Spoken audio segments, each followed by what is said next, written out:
What's going on, people? You just joined the abomination. Appreciate y'all coming through, checking out the video. Now, this is a conversation that still going on.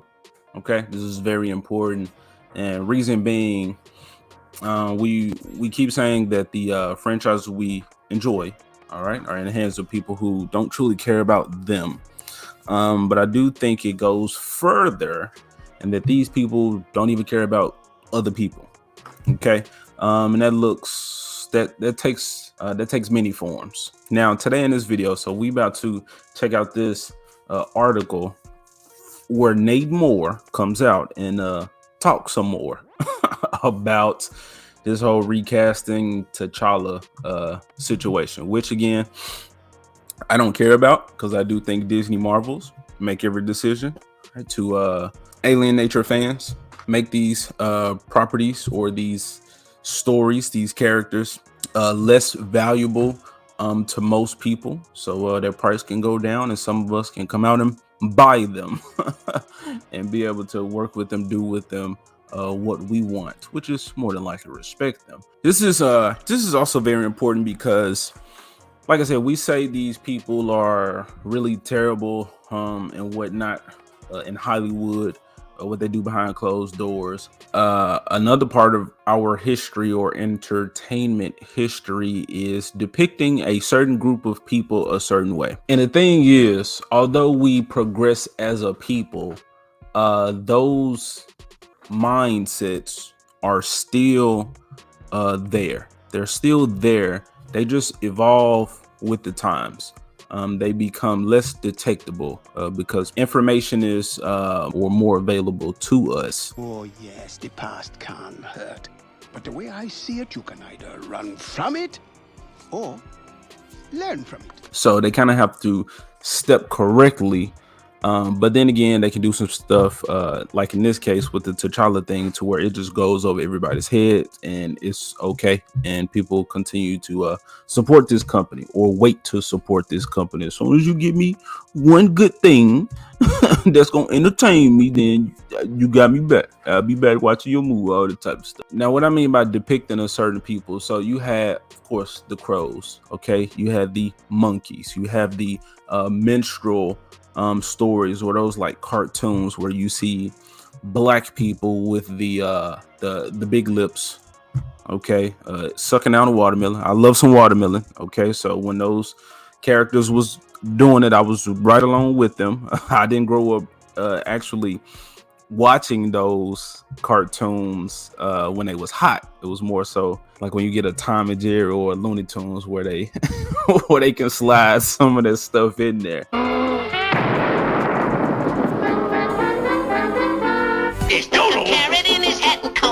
You traitor! Don't beat me, master! Please don't beat me, master! Don't beat this tired old body! No! No! Which, entertaining, yes, but it's still a fucked up mindset of where that comes from.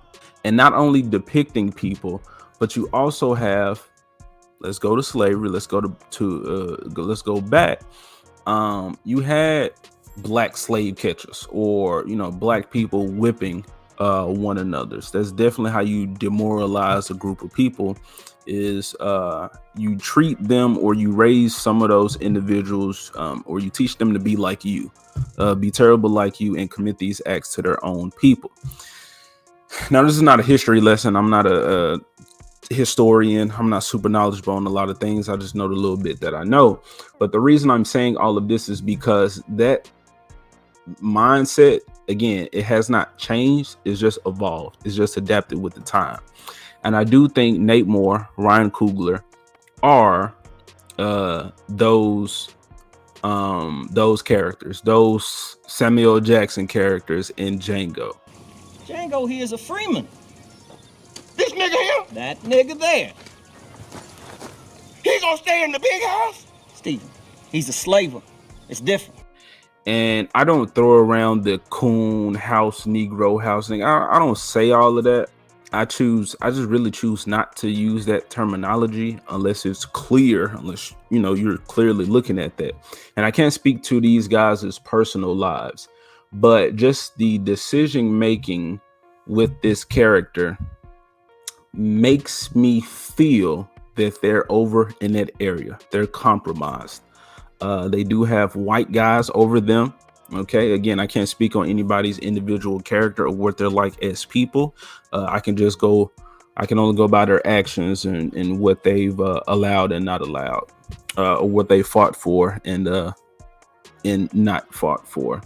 Um, so I would think, and I haven't seen Wakanda Forever, but I would think a black guy that's working at a company that claims, representation and inclusiveness and all this type of good stuff, wouldn't have made the moves that they made in Wakanda Forever. Now, the reason the recast T'Challa thing, why I keep talking about that, although I really don't care, is because it's as simple as you didn't have to recast him. Rest in peace to Chadwick Boseman. I guess we'll say that almost every video we say about this. Anybody who's talking about it, but no, I didn't care about the recast because it didn't need to be recast. I don't want Disney to make a move that again wins over the people, but it also didn't have to be. Now, I've said this before, you could have easily had, and it's funny because the whole Quantum Mania trailer just dropped and Grizzy got his simp trailer out for that, but the recasting thing didn't even have to happen. Instead of Ant-Man's daughter, uncovering or figuring out that quantum verse or whatever it was, she's some genius would now have the device and made that happen. Correct me if I'm wrong. I pay attention, but not too much. But instead of doing that and introducing this new character, we could have just used Shuri, who's already been introduced into the MCU as a young female genius. So it would have made more sense for her to uncover that, and T'Challa somehow gets like sucked into that and goes on that mission, and then you can pair him with the real Illuminati, not the guys that died in Multiverse of Madness, not the two extra female characters that were thrown in there. But you can have these characters asking him, or like, okay, T'Challa from this universe, we have a mission. Okay, there's this whole universe, yada yada yada. And T'Challa can tell Shuri that, okay, stay in Wakanda, hold it down. Let me go handle this. All in a CGI suit. We could have took T'Challa out of the story. We did not have to see this man die on screen from a disease that Bast probably could have did something about, or die from a disease that was exclusive to him. This is exclusive to the king of the blacks. Okay, everybody else, y'all good. Oh dear, I've said too much. Like I said, that way you could have had T'Challa on another multiversal plot that's not in this movie, but it's addressed by that one thing. And then that way you keep T'Challa in the story, but you also give the world time to grieve. And you also give yourselves time to find a T'Challa. Find somebody else to take up on that role and continue that story. But I'm saying all that to say, and especially because I said if you would have given the world time to grieve. Well, in this article, Nate Moore said these are not his exact words, but I'm just gonna say the world didn't have time to grieve. Okay, they used that, which we will see. But not only didn't they have time to grieve, I think you also made them go through the funeral a second time on screen. Fucking despicable. And like I said, as black guys making these decisions, which it makes sense, okay, for whatever evil person is handling this or pulling these strings, it would make sense to have these black guys to take the criticism or take the all of the questions, comments, and concerns, all the backlash that would come from this decision. It makes sense to make them be responsible for that, as opposed to their white handlers. And yes, I speak about race. I speak truthfully. Okay, people who know me, I'm not racist. I love everybody the same. Everybody has potential to be a piece of shit, but we got to have honest conversations to get to honest solutions, or to be able to understand what's honestly going on. Okay, yes, we are one human race, okay, one species, but we do have differences that impact us or affect our lives in different ways, some good, some bad. I'm not saying I'm a victim or anything. I'm just saying, differences. Okay, people have different experiences, and it's not just a color thing. That's a economic, financial status thing. All right, but I'm doing a lot of talking, so let me get to this interview because, like I said, this whole thing didn't even have to be addressed. And I did say that this company is capitalizing on this man's death, especially to take his Twitter account and to promote this movie. So he's shouting out, "Go see Wakanda Forever," even from heaven. But Nate Moore had an interview with I don't think the interview wasn't with Deadline. Let's find out. So it says,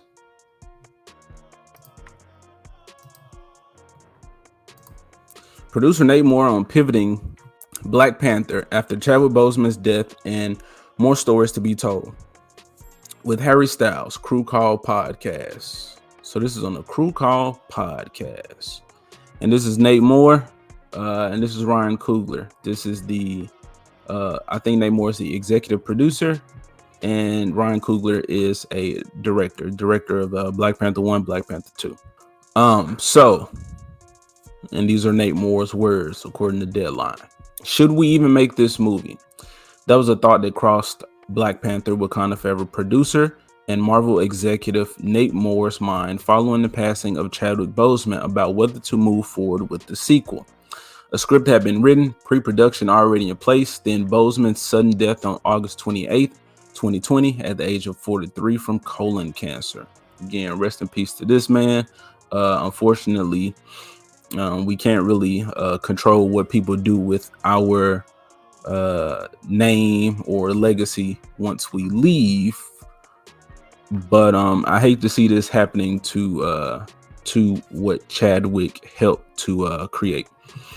But at the same time, and I get on black folks' ass about this, he played all of these other actual non-fictional black or African American historical figures, and you know we don't talk about that, or we don't appreciate him or praise him for that. It's all about this fictional story created by a white guy that we want to be the what Chadwick Boseman's legacy ultimately led up to, or his final hoorah, you know, like I said, what he's known for, which again is terrible. So I blame all races, everybody involved with what's fucking happening with this. But how to narratively address his absence in a way that felt honest was a challenge that Moore says he, Marvel, and filmmaker Ryan Coogler faced. You didn't have to address it. Let me keep going.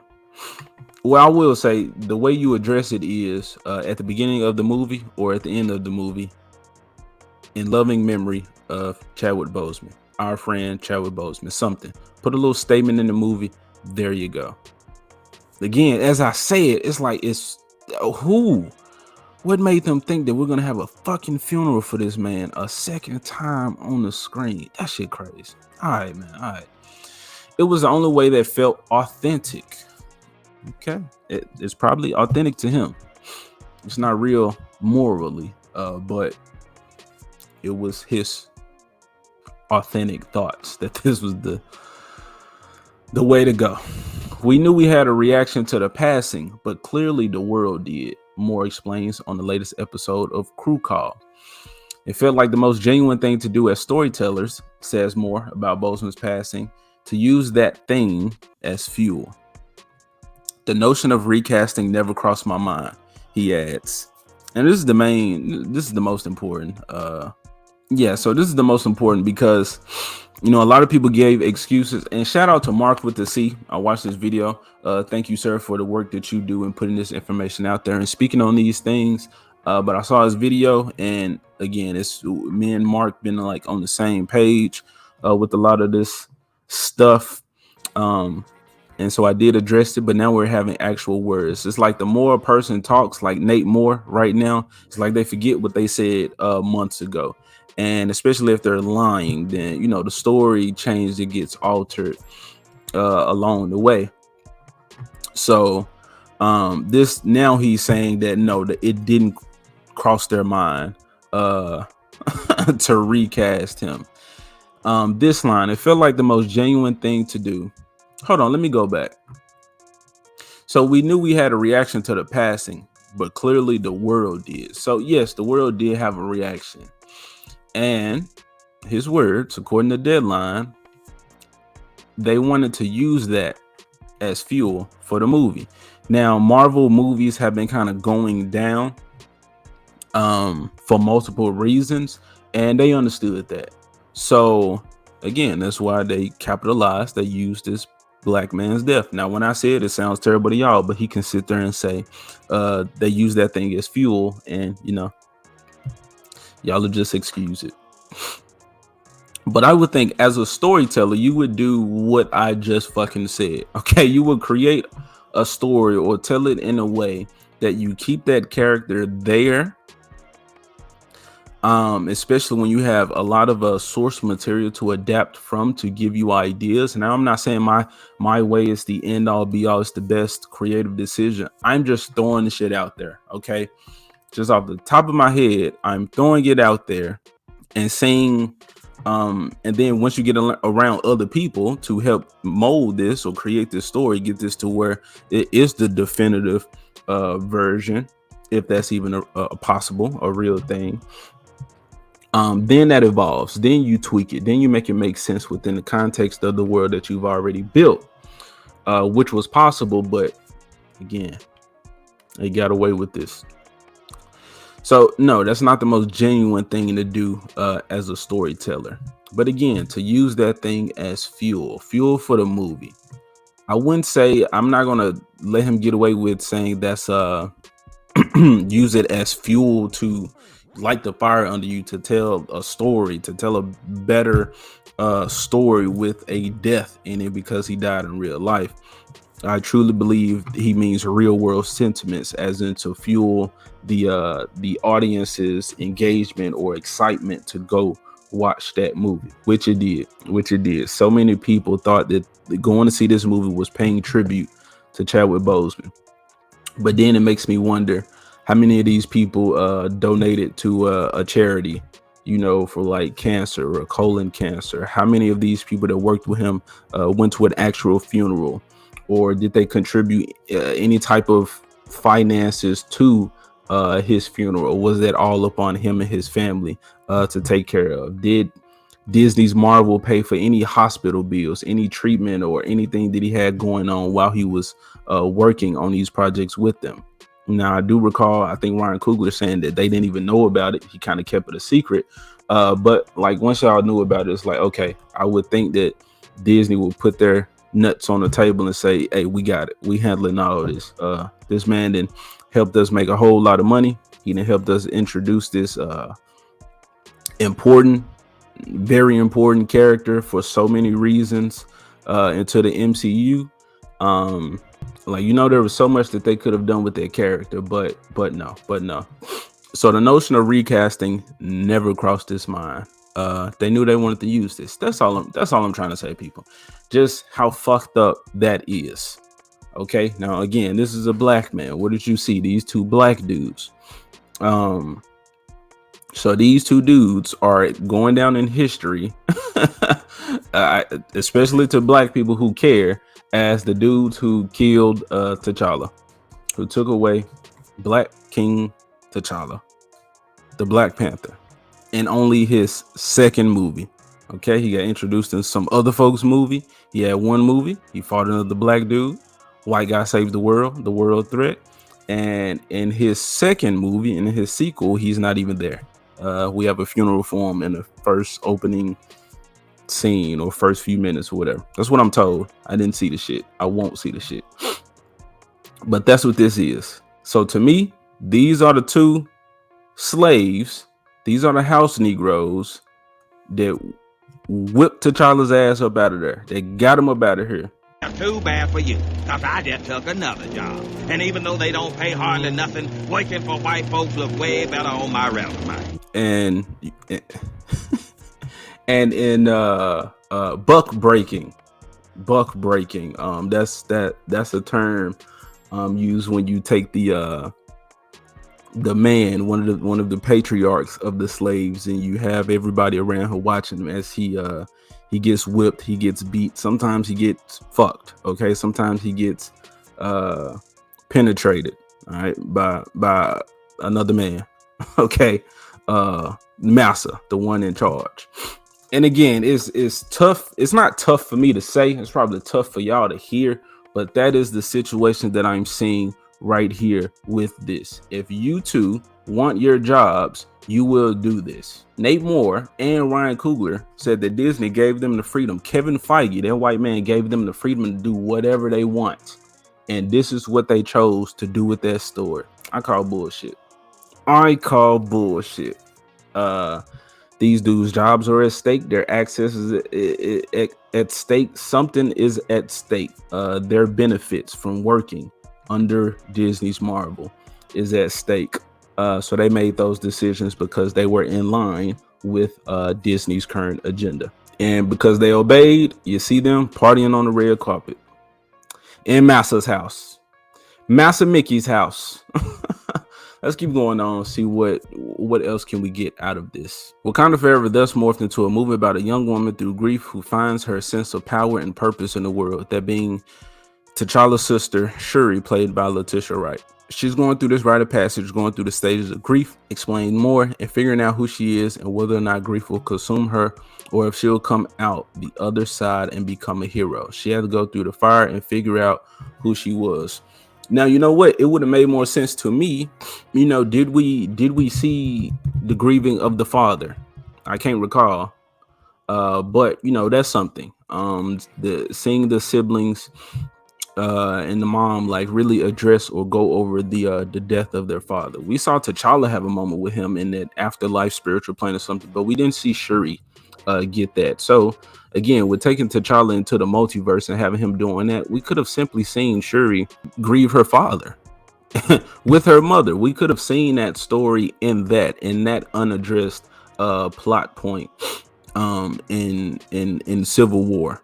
Okay, I don't think it was even mentioned in Black Panther, but that's an area. That's what I mean by like within the context of the world, what great story can we tell? What is the best story that we can tell? Best as far as what will appeal to the most people. Definitely our core audience, the comic fans, the people who grew up with this character. You know, the 60 plus year old dudes who watched this character be created and finally are getting to see him on the big screen. You know, like what about those people telling the story for them? Yeah, I feel like just having that responsibility of you being a Black Panther, because she had multiple suits. Okay, the suit was not activated by the herb, if I believe, so she could have just put that thing on while T'Challa's gone. So she could have had that burden of somebody's trying to fuck up Wakanda. My brother's gone. My dad's gone. You know, so you still could have had that story without killing T'Challa. In addition, we talked with him more about the Black Marvel superheroes he's excited to bring to the big screen. Monica Rambeau and the Marvels, the Blue Marvel is another possibility. There's no secret the X-Men are coming home. If you talk Storm and Bishop, they're two of the great characters in their franchise, says Moore, who emphasizes we're early days on that reboot. Now he talking about the black ones, bro. You can't, just because you scream black, just because you say black, I'm not a dog. My ears perk up like you saying squirrel. Or you got a treat out of some shit. I see how you treated these black characters, then I can only imagine what you're gonna do with these. Monica Rambeau is the first Captain Marvel, first female Captain Marvel, and y'all didn't give her that. You got her looking up to Carol Danvers, so you already, it's like the shit that you trying to pull that works with other folks, it don't work over here. Whether or not people agree with T'Challa and Storm getting married, she was married to T'Challa, not to Junior, whoever the fuck this kid is that's coming into the story at the end of Wakanda Forever. So it's like we're gonna see Storm, but we won't see no T'Challa. When if you would have took Black Panther into the multiverse, he could have met a Professor X, he could have met the X-Men. We could have had Storm be introduced by like a Wakanda series that we didn't get to actually grow or care about these characters or see more of their lifestyle, see them act, see them as the advanced society that we're being told that they are. Storm was seen as a goddess in Africa in some place. So you could have had some crossover there to where you introduce Storm, but again, without T'Challa, it doesn't make sense. The timeline is fucked. Now, yes, it's the MCU, yes, it's their adaptation, but it's clearly a poor adaptation. And it's not just us fans of Marvel saying that, it's the actors as well. Okay, Chris Hemsworth, Dave Bautista, whoever the fuck else. Terrence Howard. Okay. So you glad he was up out of there? It wasn't what it began as. And as far as other Marvel properties to be exploited on the big screen, let's not forget Harry Styles' turn as Star Fox at the end of Eternals. I didn't watch it. We didn't cast Harry for a tag, says Moore, who also produced that MCU title. There's more stories to be told with that character. He has an interesting connection with Thanos. They're half brothers and share the same father. Adds Moore, he's a complicated character, but a really fun character. Okay, so he talk all this good blackety black, and he ends with yeah, we're excited about this white character coming back and what we can do with him. Well, this is outrageous. It's crazy. Crazy. Maybe because, as Young Ripper says, these people only see legitimacy in white people and white things. So they're excited for that story, and we're simultaneously excited to use Chadwick Boseman's death to make them money. The world is terrible, ain't it? Life's not fair, is it? All right, that's that article. Went way longer than what I wanted to, but that's all I got. I won't talk more. All right, the fucked up mindset, it's not gone. It's just changed. It's just adapted. It's just become less detectable. Okay, y'all remember that Miles Morales comic where he was Thor? Yeah, that was the detectable amount of racism. So Disney Marvel said, okay, we can't go there. Dial it back a little bit, but slide that shit in wherever you can. That's it. Go ahead and leave me a like or a dislike on the video. My commentary, my approach, my way of saying things is not for everybody. I know it's going to turn a lot of people off. Oh well, I spoke truth. I do believe. Go ahead, leave me a comment down below. Tell me how you really feeling. Do you agree? Do you disagree? Basically, and elaborate. How did you feel about Chadwick Boseman and how they handled his character, T'Challa? What I mean, how do you feel about how the handling of T'Challa with that story? For you people who actually seen the movie and whatnot, yeah, how you feel about it? What are some other ways that you think they could have approached this unfortunate or handled this unfortunate situation? If you think I'm a piece of shit for everything I've said, like, yeah, let me know that. You know, comment, tell me down below how terrible I am and how retarded, yada yada yada. Kill him. And if you find any value in my opinion whatsoever, you want to hear more of my thoughts, I appreciate you. Go ahead and subscribe to the channel. So I'm not sure I get you. Give me a real fight.